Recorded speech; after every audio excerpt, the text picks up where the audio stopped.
Hello everyone, my name is Andrew Montlake, but you can call me Monty, and I'm delighted to welcome you to the next episode of Pathfinders. The Pathfinder podcast is about the journeys we take in business and in our life. It's about the fact that the destination is not the be-all and end-all, it's the paths we take along the way that is a real journey. It's this that defines us and makes us who we are today. I've always loved talking to people, and in doing so over the years, and especially so recently, have found that many have remarkable stories to tell. Stories that we can all learn from and relate to, that will make you look differently at that person when you learn about their real journey, rather than the one we all assume. So I'm setting out to meet real people who have inspired me, both within the mortgage, property and finance industry, as well as outside it, to hear their stories and learn from the paths they have taken. The successes and failures that have led them to become who they are today. We all have a story to tell, and perhaps their story will resonate with yours and make you realise that you are never alone. We are all pathfinders finding our way in the world. Today we are doing something a little different and talking to not one, but two young women who have found their way into the financial services industry and are working for the Association of Mortgage Intermediaries. They've come here through very different paths and are really interested in showing how welcoming the financial services community can actually be for young women and changing the culture of the industry from within. Stacy Penn and Rachel Edwards are Senior Policy Advisors at Amy, dealing with a whole host of challenges and helping to shape the whole industry, battling on behalf of mortgage brokers with regulators, government and other bodies. They are passionate about the industry, diversity, inclusivity, equity, the green agenda, and much more besides. This is the Pathfinder podcast. May the path you take be the right one for you. Stacy and Rachel, welcome. Hi, Monty. Hey. Thanks Hello. for having us. It's very good to have you here on my nice little, on my sofa. Yeah, In nice this nice setup. little room. It is a nice Yeah. setup, isn't it? It's not my setup. It's far too professional. So, very glad that you could both be here today. And you can just relax. This is just a chat amongst friends. And I think what will be quite interesting is to see how both of you have come from where you've come from, what your backgrounds have been like, and how you found yourself in this wonderful, strange world of mortgages and financial services, and maybe help to inspire some others to think, actually, that's quite a good industry to be in. But first of all, I always start with, how are you? Stacey, how are you? How are things going? Yeah, good, thank you. Yeah. Just come back from a 2-week holiday. So, Oh, blimey, yeah. that's all right then. Yeah, so back Yeah. into the swing of things. We're busy as always, Yeah, keeping abreast of what's going on in the regulatory Yeah. world, and lots going on, as you know, with consumer duty and all of that. So, no, I'm good. good. Well, you'll be pleased to know we're not going to have an in-depth analysis of consumer duty No, today. not today. Rachel, what about you? Yeah, everything's going really Yeah. well at the moment. It's still proving to be quite interesting, having only joined Amy in January, Yeah. but really enjoying it. And recently got engaged, so I'm telling Oh, absolutely everybody about that. congratulations. Yeah, I was going really, to say, you kept that quiet. really excited. Yeah. I think everybody in my life would disagree, because I've just been like plastering my hand in people's faces Have you? randomly to be like, Well, "I'm it's a engaged, big did you thing. know?" Yeah, you've got to make the most of it. Yeah, You do have yeah. to make the most of it. It's very good. Yeah, I remember that time when, you were young, newly engaged. Yeah, I won't say it all changes. After years of marriage. Anyway, so what will be interesting is to find out what's your before we go back to your childhood.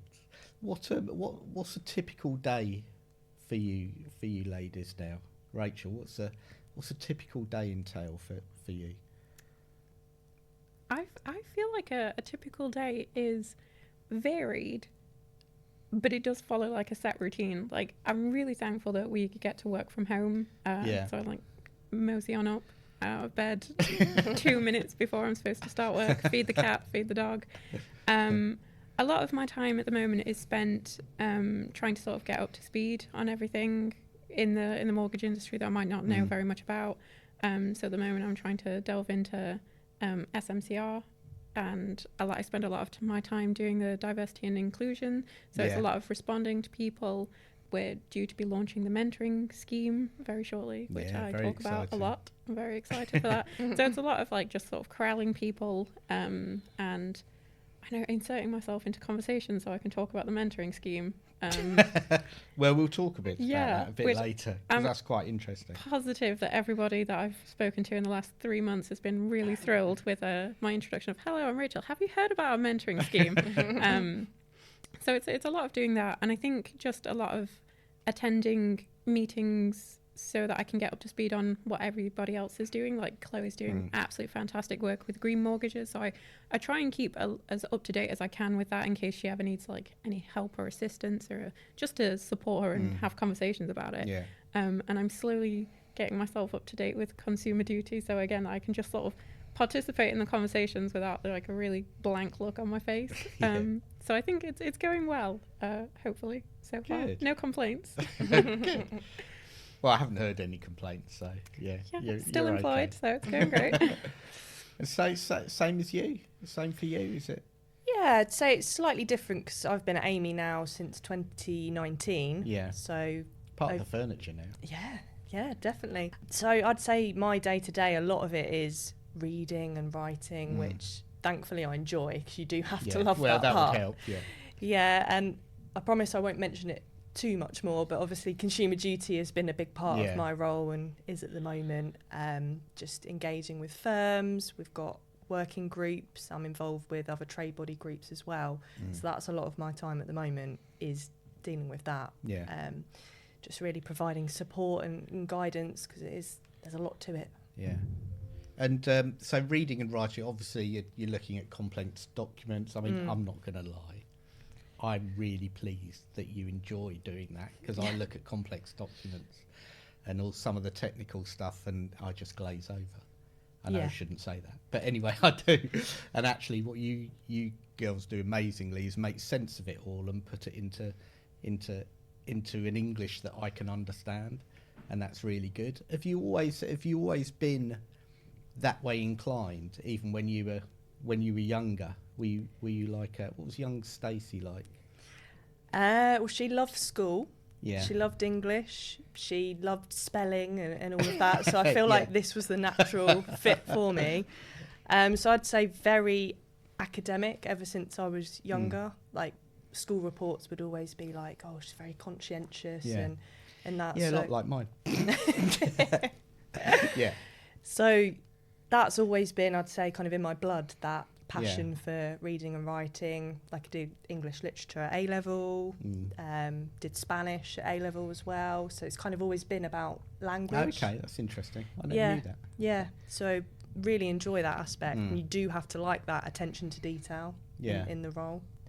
Robert always describes it, you kind of have to be an eagle, soar above to look at the overview of everything, but then you need to kind of hone in on the detail when needed. Yeah, I think that's a really good description. Yeah, that is a really good description. And what about you, Rachel? What was were you also, I'm going to say goody, or were you a bit more like me and a bit more of a absolute teacher's pet? Honestly, like if I found out when the teachers' birthdays were, they were getting a handmade card from me. Oh, wow, I didn't go that far. I was the worst person at school. Yeah, I was an absolute nerd. And I think, like Stacey, just really quite academic, but I focused on history. I love boring people to tears with interesting facts. Like, I think they're interesting. Like, let me tell you all about the English Civil War and these fun facts that I learned. So I would regale my parents constantly with, like, what I thought were interesting tidbits that I picked up. And I just feel like I've just continued that through all of my jobs. Like, oh, I learned this really obscure thing. I'm just going to tell everybody about it. So I feel like this job really works for me. Like, I feel like everything that I read, you know, in like when I was doing my studies and it was like historical documents and things like that, for me, it was always like interesting gossip that I then needed to go and tell everybody else. Which I don't know that they fully appreciated. That's an interesting way of looking at it. That is interesting, But it's funny because the passion from both of you for that really comes across. which is very different. It's a different type of passion for some of the other people I've spoken to. And I'm interested, so when you were at school, and Rachel, you mentioned nerdy. I don't like to say it was nerdy, of course, but did that mean there were some difficulties at school? Were you, because I know some of the more intelligent people in our school were picked on quite a lot, and there was a bit of bullying and there was that kind of stuff. Did either of you find that at school, or were school years quite easy? Yeah, thankfully for me, I never experienced any of that. Yeah. I think particularly at sixth form, I was always in that group that was kind of the in-between. We weren't kind of the cool kids. We weren't the real, like you say, you don't really like to use the word nerds, but we were kind of somewhere in the middle. Yeah. So luckily I've never experienced that, and I've never let that get in my way, because people did refer to you like as, the nerd or the boffin. Yeah. But yeah, it kind of just spurred me on, really. Yeah. But I know some people have probably experienced bullying, which is tragic. But for me, luckily, no. Yeah. Oh, what about yourself? I think I took Stacey's share. My schooling was interesting. I think there's always going to be As I difficulty. asked that question, I saw your face and I thought there's a bit of a story there. Interesting story. My first school had a pond where we would have like frog spawn and things like that for like little science. They filled it in because I got pushed in so many times. Oh, no. They got rid of the pond really? completely. Yeah. Really? And I ended up having to go to a secondary school that was outside of my catchment area because the bullying was so bad. They were like, let's just start you off with a completely new slate where nobody knows you. And 2 weeks into secondary school, they gave me a star pupil award in front of the entire school and ruined my clean slate. So I just thought, I'll lean into it. I'll just become best friends with all of the teachers because, like, I don't know, they like me anyway. And then I get extra access to, like, books and stuff. Like, I had a separate library card that nobody else in my school had. So I could get into the library whenever I wanted. So I was just like... You turned it into a positive. If you're going to bully me... I mean, I was ginger at school as well, so I had, like, no chance. Even if I hadn't have been a giant teacher's pet, I had no chance of being popular. I just kind of lent into it and I was like, how can I make this work for me? And... I really did. One of the other things, it's absolutely terrible. There's nothing they can do about it now. I actually really forgot about one of my GCSE assignments, and I managed to convince the teacher I'd handed it in, and we'd had a conversation, and she'd marked it really well, and she was like, yes, completely remember that. It was an excellent piece of work. That is genius. Because I'd put in the work over like years and years of being at school that I'd never missed anything. I'd never had any detentions. I'd always handed in my work on time. So the one time I forgot something, I was like, no, miss, of course I've handed it in. You've spoken to me about it and it was great. And she was like, yeah. Fantastic. It was worthwhile, I think. Yeah. It's worthwhile. That's a great story about the pond. That's brilliant. And how you can overcome those things and turn them into positives. That's a really good strong message. I had my own fare of stuff at school for various reasons, which I won't go into. But yeah, it's hard. It took me a long time.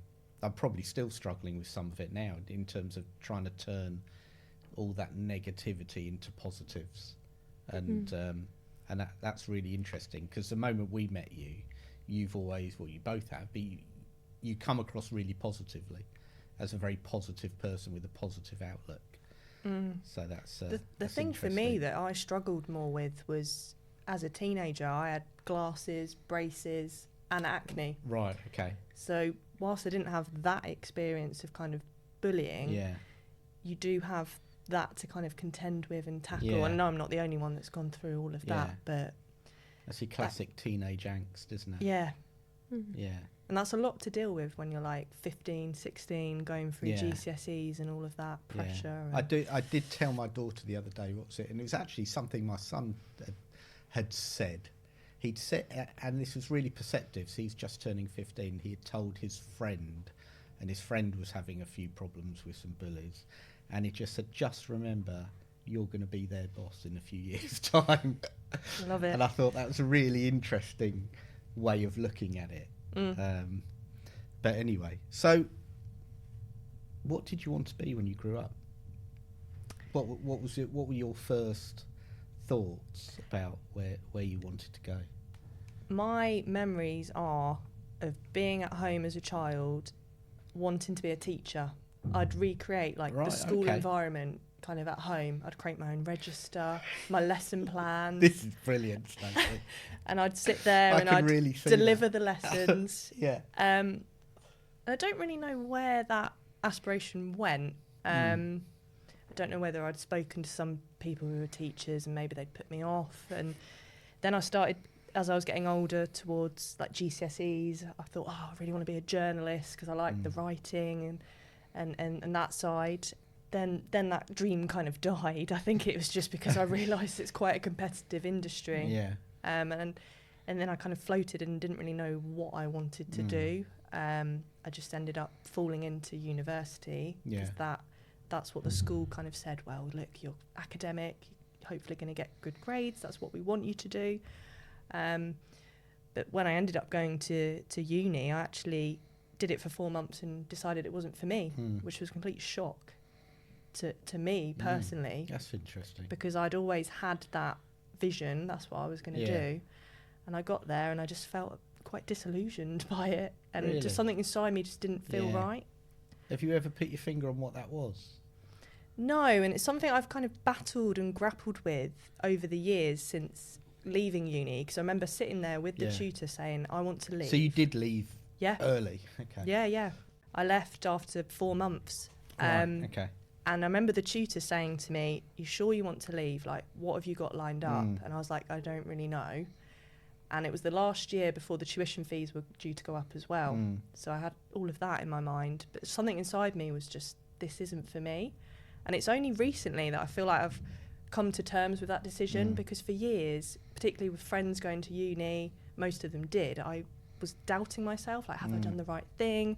Have I given up opportunities? But it's only now where I'm a bit older and I look back and I think it's worked out.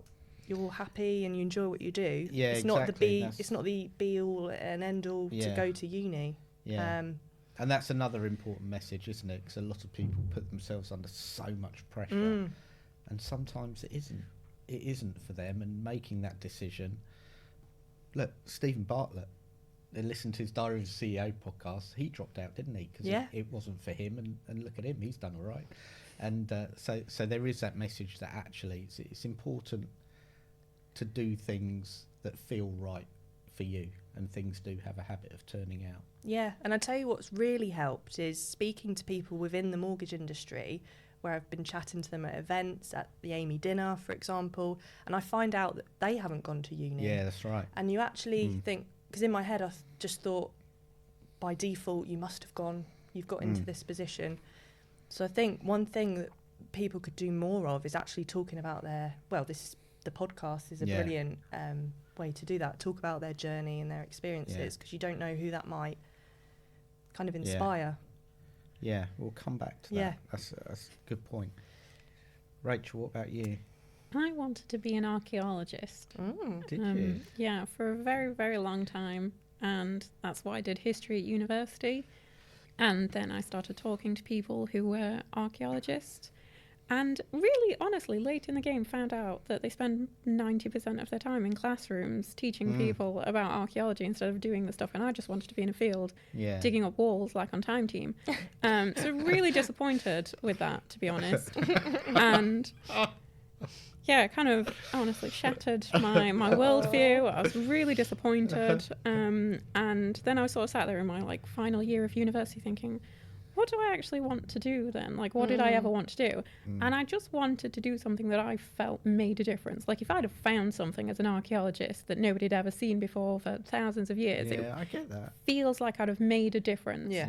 And then I just sort of spent a lot of time thinking about it, not actually doing anything. So out of university, I ended up working in a betting shop, which was an interesting place to work. You meet a lot of varied people. Where was that? Where about? What part of the world? In Nottingham. In Nottingham, okay. Yeah, and I think, to be honest, that betting shop set me on the path to financial services, because they're so closely linked. It's heavily regulated. Yeah. It's very I think, strict in terms of the environment of what you can do, what you can't do. And a lot of the interactions you're having to have with people are very delicate. You know, when I can imagine mortgage brokers are having to have conversations with people about their finances, and it can be really tricky sometimes. And having conversations with people about responsible gambling is also very tricky sometimes. So I genuinely think I learned all of the transferable skills I needed for financial services in that betting shop. That's brilliant. But what actually made the shift for me was sitting there evenings and weekends and bank holidays, staring at this building society across the road as their staff were leaving at 5, thinking, God, I'd love to do that, because I was there until 10 o'clock at night, and eventually they had a vacancy and I applied, and then it was... and where was that? What building society was that? That was Mansfield Building Society. Right, okay. And then I bounced around. I've since collected the Nottingham Building Societies and Melton Building Societies, like infinity stones. So I really, really bounced around, and I ended up at credit unions for a bit because I really enjoyed like the ethos and the sort of morals of a credit unions. You know, it's ethical lending, and you really can feel like you can do a lot of excellent work in credit unions. You know, a lot of their stuff's about like financial inclusion and education and things like that. But I did find you're a little bit stunted, like the funding for the credit unions is so limited, and you know, and it, on the one hand it's absolutely fantastic, but you tend to find people in senior positions stay there until they retire, which is great, unless you want to get into that position, and then you're having to wait 20, 30 years for somebody to go. And because a lot of credit unions are community-based, they take up an area. So Nottingham and Lincoln is one entire credit union. So if I couldn't become senior manager in that one, I would have to travel to Leicester or Sheffield. Right, So it just, you know, the opportunities to advance are few and far between. So I kind of had to widen my circles to like, okay, how can I do something where I can make a difference? It's ethical, but I still really enjoy what I'm doing, and stumbled into Amy, which has ticked all of the boxes, so that's been really great. Really enjoyed that. That's a great little journey, that. What about yourself, Stacey? What was that? What was that move into financial services for you? Yeah, so it actually came about after leaving uni, when I didn't have a clue what I was going to do. I went and worked back at the local supermarket where I'd worked during my A-levels, and it was my mum that had actually found an advert in the paper for an apprenticeship at an insurance broker firm in Bedford, which is the area I'm from. And I had no clue about that world. But interestingly, it linked in the job advert to this campaign that was run by the CII at the time called Discover Risk. And it was a website that was engaging. It talked about the different kind of roles and what is available in the insurance space.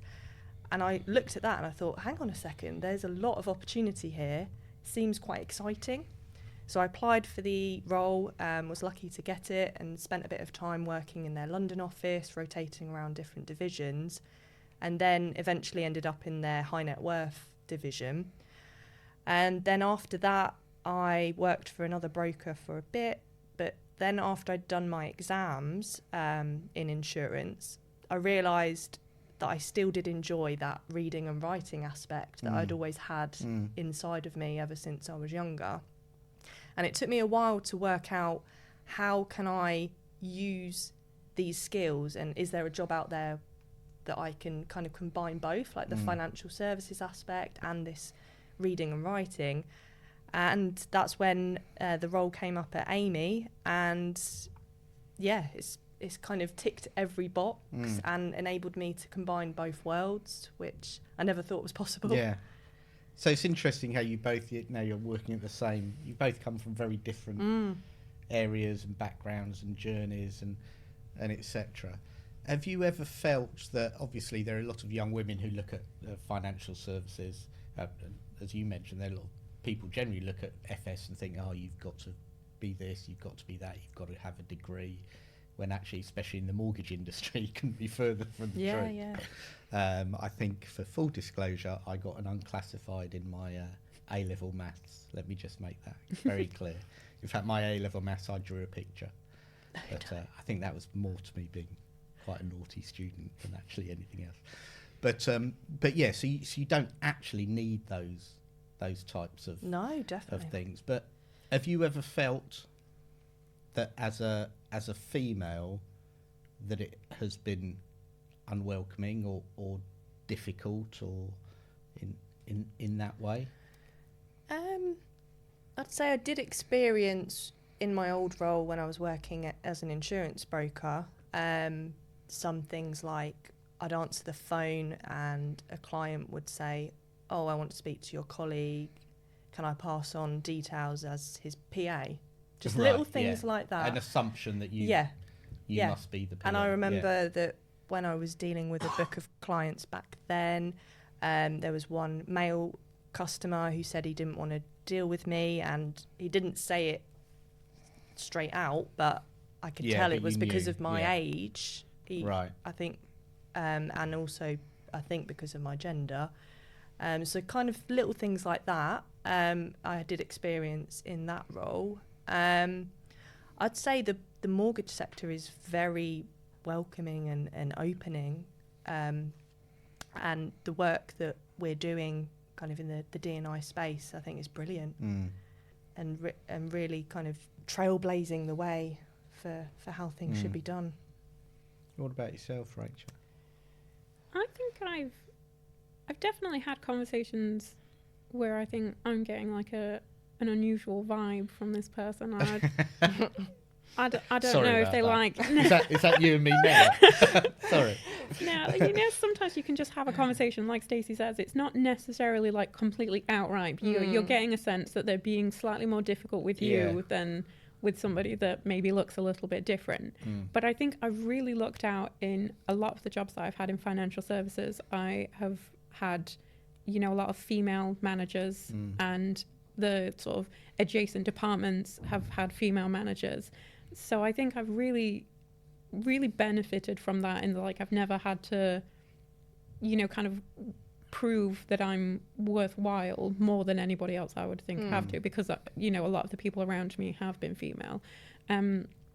I would say in some situations it's more the general public. Like when I was working at the credit unions, and you're dealing with a lot of members of the public, and at one point I was like the main loans officer, and I can completely understand, for some people it's really uncomfortable to be looking at this, person in their mid-20s declining you for a loan because of your financial position. And so I got a lot of sort of comments of like, who are you to be talking to me about my financial situation? I kind of have to be like, well, I'm the only person here and qualified to do so.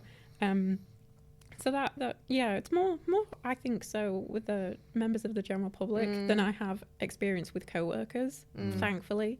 But I do appreciate that, in conversations I've had with other people in the industry, I do think my experience is probably unusual in that I've been relatively unscathed, and I'm so thankful for that.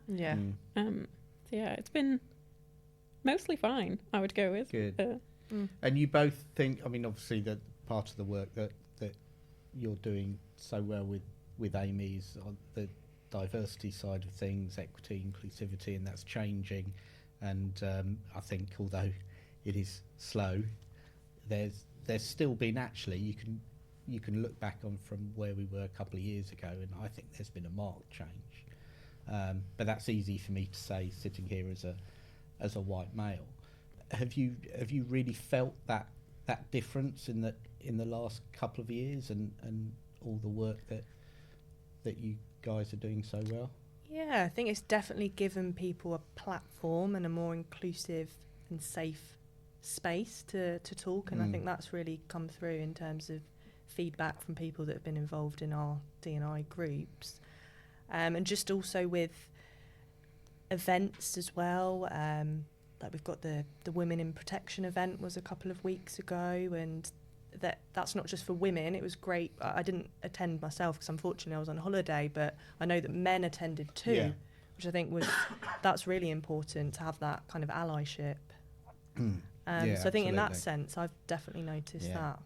And I think I've seen that allyship really increase amongst people who were unsure about how to engage and how to deal with it.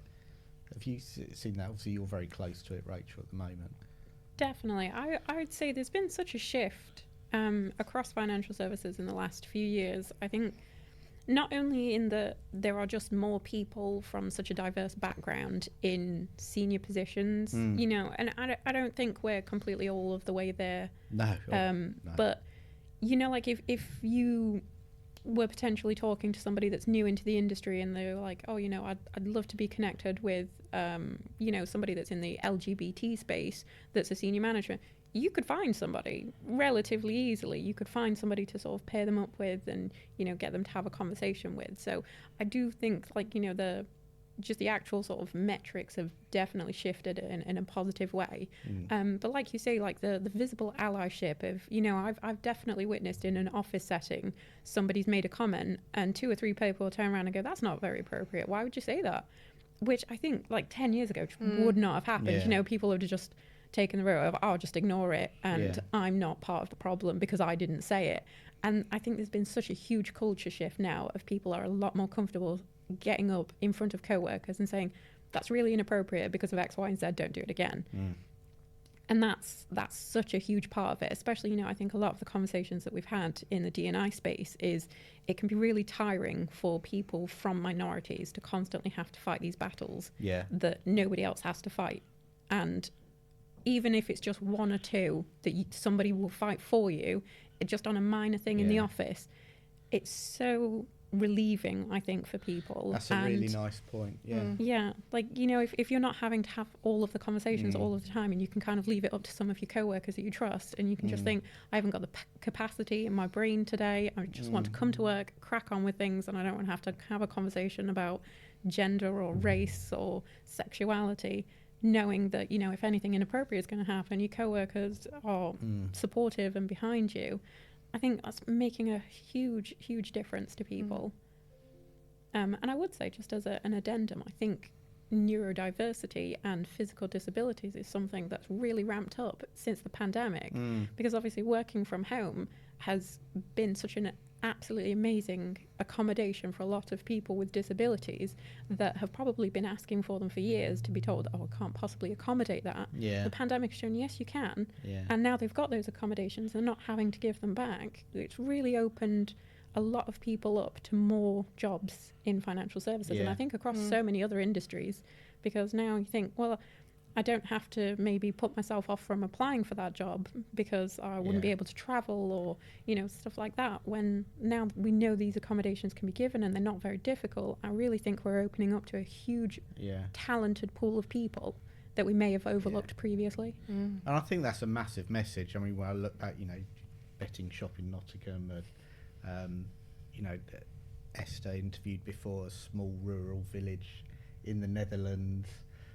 Richard I interviewed before a council estate in Southend, and everyone, it feels like there's a place for everyone in this industry, and not just at a lower level now, but actually people are getting recognised and moving up and actually getting into positions of power. It's really inspiring to which see. Is really interesting. And I guess that was a point of sort of doing a lot of this podcast and actually just talking to people about actually your background and your experiences don't have to be an obstacle to getting somewhere, not just in this industry, but hopefully in any industry. So what message would you give to people who maybe they're in your position, Stacey, and they're thinking, oh shit, I've had it with university, actually I'm going to drop off, I'm going to drop out, or I don't know what to do, where could I go? Or, you know, young females coming in from up north looking into this industry. What sort of messages would you give them? I'd say just look at as much help and support as you can, because there is a lot out there and people are so willing to talk and help, and they want to see you grow and they want to see you successful. So don't just kind of feel like you're put in a box and that you've got to go on this path because that's what you always thought you had to do, or your parents perhaps maybe always wanted you to do X, Y, Z and be this. That just go out there and explore what there is, because a lot of the time, like me, I didn't even know that this whole world existed in financial services. no one had ever talked to me about it as a career, and the career service at school, I don't even know if I hope they include it now as an option, but I never saw it within kind of lists, and when they start to talk about, well, you've got these skills, you would be good at this, because it is, like we've said already, so many transferable skills. What about yourself, Rachel? I think I would say there aren't as many barriers as you might assume that there are. I think, one of the major ones that people tend to come up with is, I couldn't work in financial services, I'm terrible at maths. We don't do any maths. I don't know that many people in financial services that actually have to do maths, especially in this day and age. We do maths, but we have... Yeah, nobody's expecting you to sit there and work out interest rates with a pen and a piece of paper. And I've no doubt there are some people in the industry that absolutely could do that, but it's not a requirement. And I just think, some of the conversations around like education being a bit of a barrier. I have a degree in history. It's almost completely useless. And this is a conversation I've had with a lot of fun facts. Oh, so many fun facts. But I would say, to people that are employers as well, you don't have to place as much stock in university degrees. I absolutely appreciate that, it shows a level of commitment, but you're ruling out, a lot of people like Stacy, you just didn't sort of gel well with university. People that may not be in a position financially to have gone to university, that doesn't mean that they won't be absolutely brilliant. They could be an absolute fantastic asset to your company. You just need to give them a chance.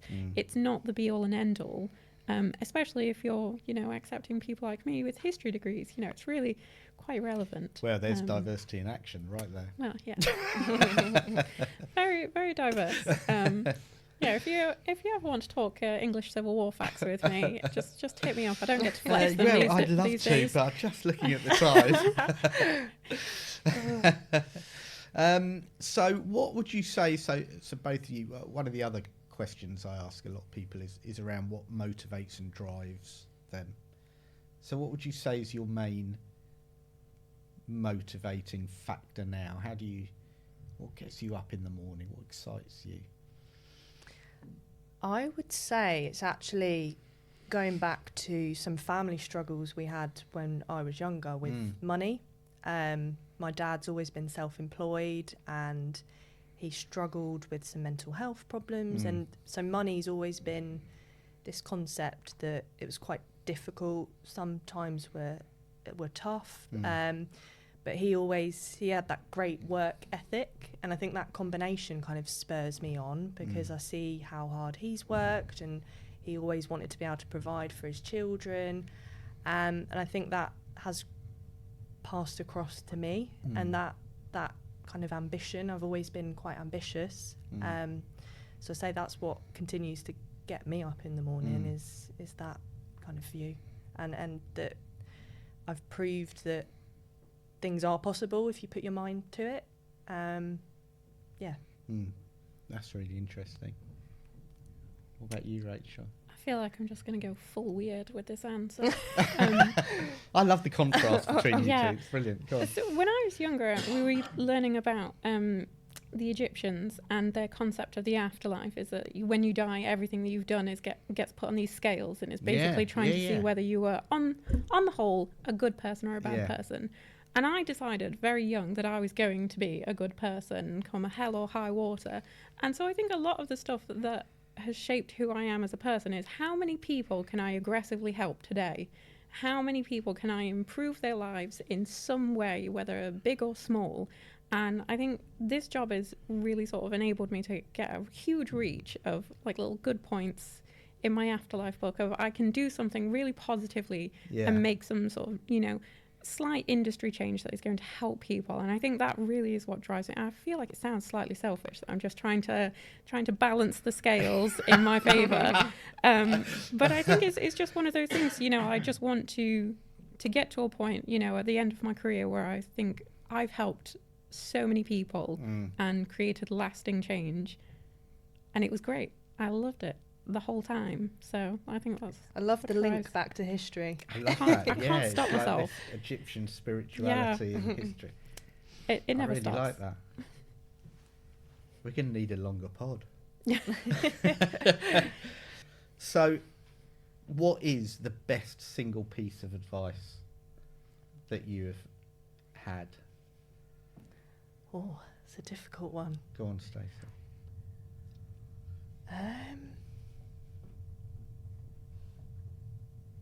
I think, again, I'd link it back to my family, because family to me is really, really important. Yeah.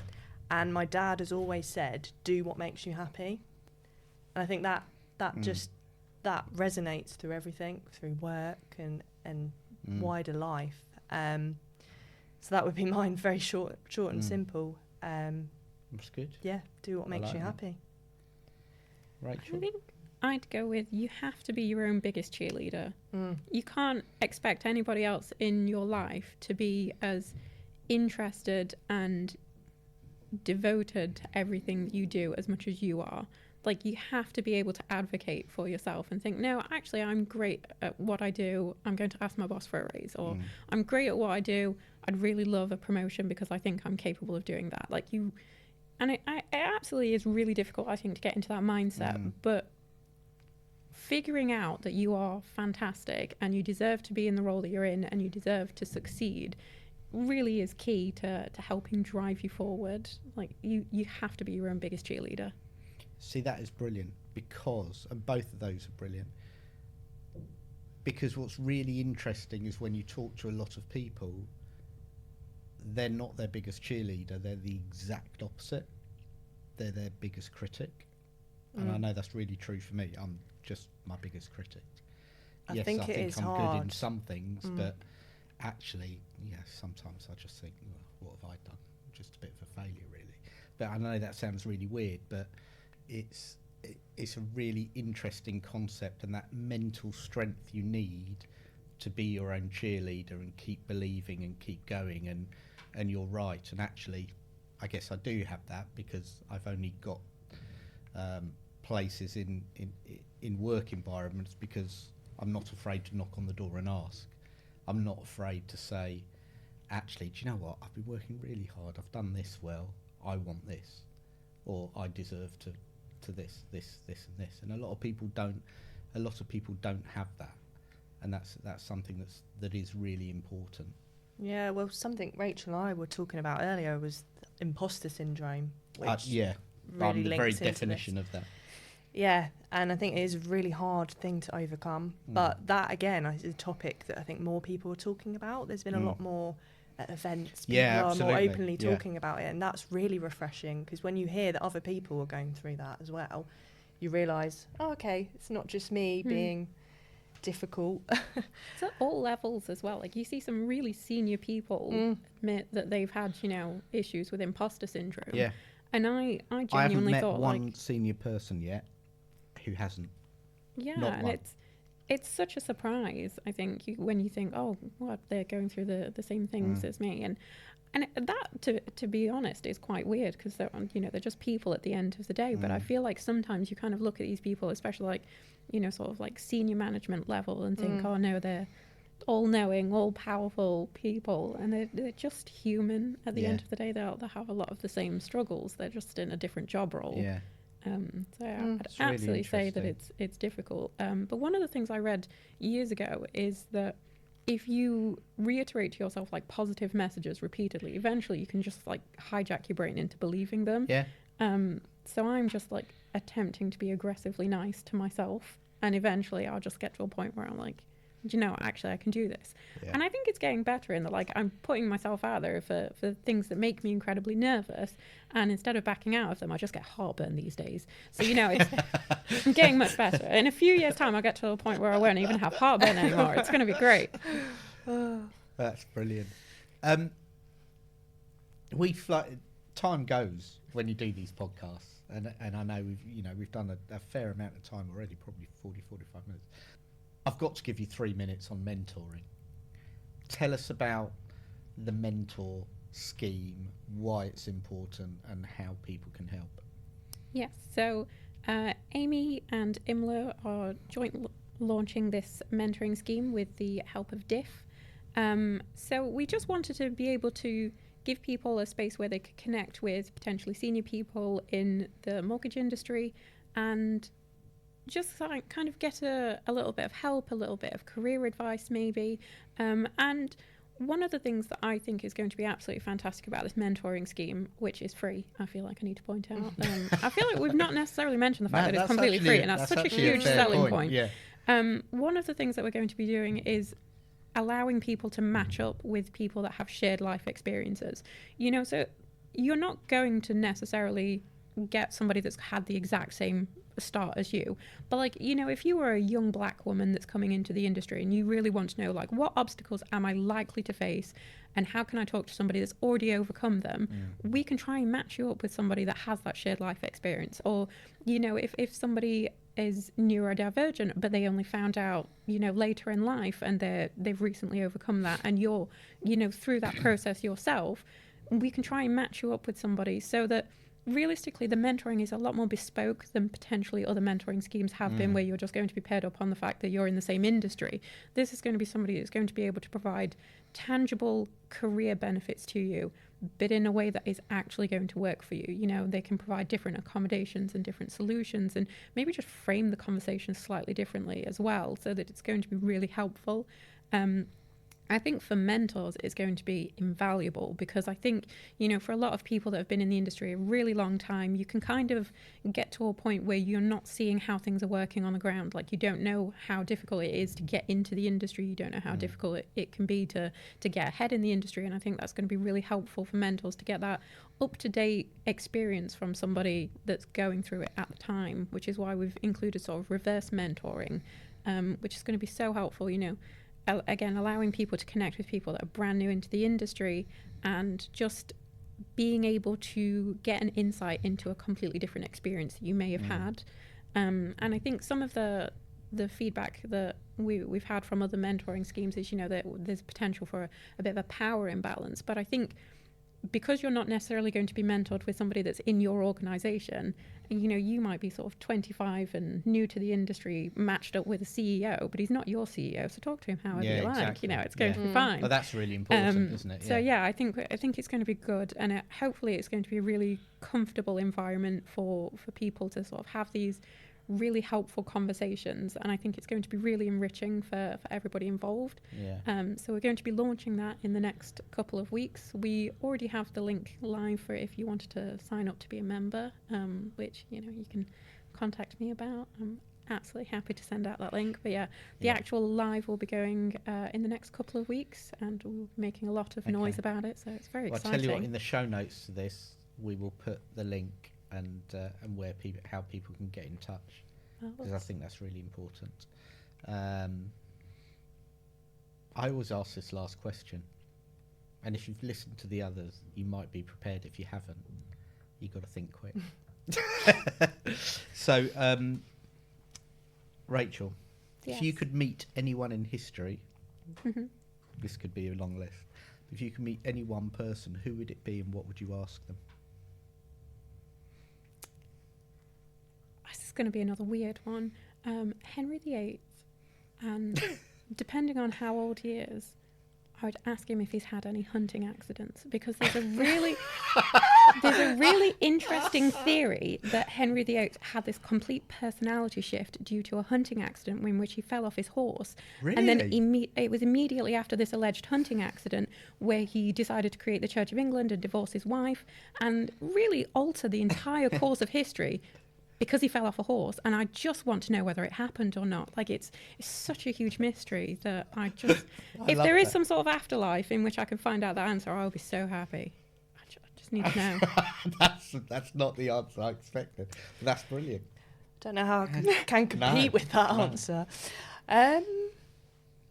I'd love to meet someone like Princess Diana. Like, say if she was alive now, and you've had all the Crown, because I'm a big fan of the Crown, just to ask her in terms of her experience, her view, what was true, what wasn't, just because I think she'd be a fascinating person to speak to. Very interesting. We've both gone with royals, you know, for the coronation. Yeah. There you go. Very topical. There's a coronation theme. Is there any question you wish I had asked you?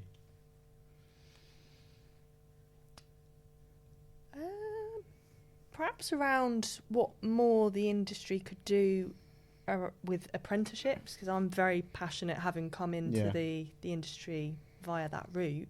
So I just encourage firms to, like Rachel has already said, just look at that as an option. And I think there's lots of support out there and government grants, and not to dismiss it, because I owe everything to that one apprenticeship, and that if I hadn't done that, I would not be sat here today.